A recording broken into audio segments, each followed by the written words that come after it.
அவருடைய நேரம் இன்னும் வரவில்லை.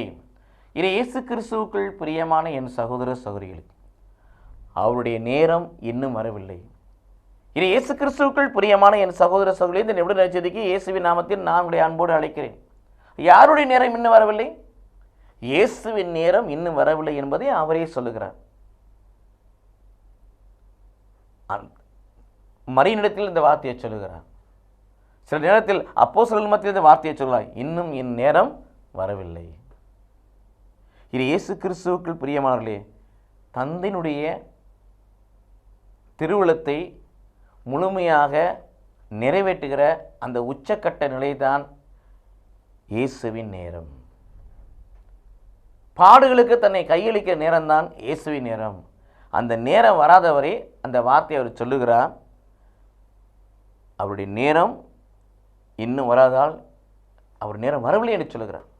ஏனென்றால் இன்னும் அவருடைய நேரம் என்றைக்கு அவர் கையளிக்கப்பட வேண்டும் பாடுகளுக்கு, அதுவரை அவருக்கு அந்த நேரம் வரவில்லை.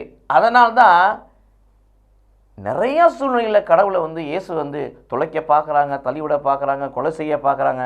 ஆனால் யாருமே ஒன்றும் செய்ய முடியல. ஏனென்றால் கடவுள் குறித்த நேரம் வரவில்லை. அதுபோல பிரியமானவர்களே, இந்த உலகில் வாழுகின்ற பொழுது கடவுள் நமக்கென்று ஒரு நேரத்தை வைத்திருக்கிறார். இத்தனை ஆண்டுகள் இந்த உலகில் வாழ வேண்டும் என்று கடவுள் முன்குறித்து வைத்திருக்கிறார். இத்தனை ஆண்டுகள் நீடுழி வாழ வேண்டும் என்று, திருவிழப்படி வாழ வேண்டும் என்று கடவுள் முன்குறித்து வைத்திருக்கிறார்.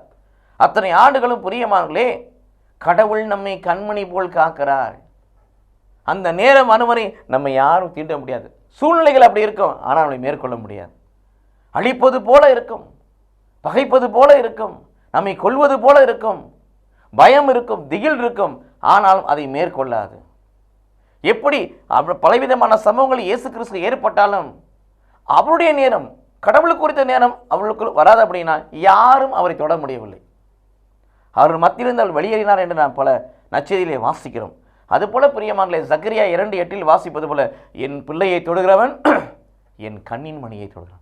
உங்களை என்னை கண்ணின் இமை போல் கடவுள் காக்கிற அப்படின்னால் அவர் அனுமதியின்றி யாரும் நம்மை தொட முடியாது. அந்த காலம் வருவரை, இந்த உலகத்தில் எடுக்கப்படுகிற காலம் வருவரை யாரும் நம்மை தொட முடியாது. ஏனெனில் நாம் கடவுளின் கரத்தில் இருக்கிறோம். தொடர்ந்து கடவுளின் கண்காணிப்பில் கடவுளுடைய கரத்தில் இருப்போம். கடவுள் நம்மை ஆசீர்வதிப்பாராக. ஆமென்.